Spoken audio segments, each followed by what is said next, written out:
So మనం సాక్ష్యము correct గానే చెప్తున్నామా? ఒక్కొక్కసారి మనం సాక్ష్యం చెప్తామండి, నా పేరు ఇది, మా ఆయన పేరు ఇది, నా పిల్లల పేరు ఇది, మా పెద్దోడి పేరు ఇది, చిన్నోడి పేరు ఇది, మొత్తం పుట్టు పూర్వోత్తరాలు చెప్పేసరికి చర్చిలో ఉన్న వాళ్ళు సగం మంది నిద్రపోతారు ఆడికే. తర్వాత నా ప్రాబ్లం ఇది, నా నొప్పి ఇది, నా వేదన ఇది, నేను ఇలాంటి దాన్ని, నేను ఇలాంటి వాడను, మా బ్యాక్గ్రౌండ్ ఇది అని చెప్పేసరికి సగానికి అయిపోయింది. లాస్ట్ కు దేవుడి అద్భుతం చేశాడు. దేవునికే మహిమ.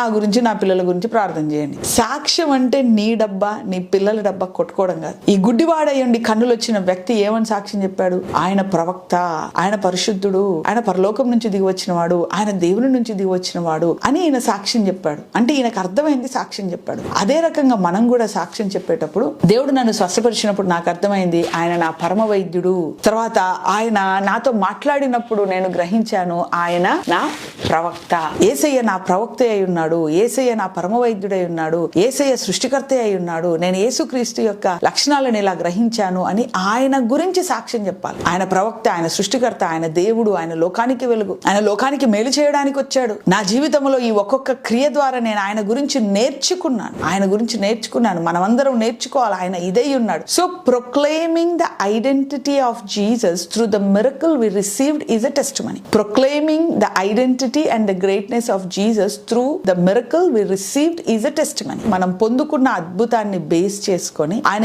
ఎంత గొప్పవాడో, ఎంత కనికరము గలవాడో, ఆయన గుణగణాలను, ఆయన లక్షణాలను లోకానికి ప్రకటించడమే సాక్ష్యము. సాక్ష్యం అంటే మన సుత్తి మనం చెప్పుకోవడం కాదు. సాక్ష్యం అంటే మన పిల్లల సుత్తి చెప్పడం కాదు.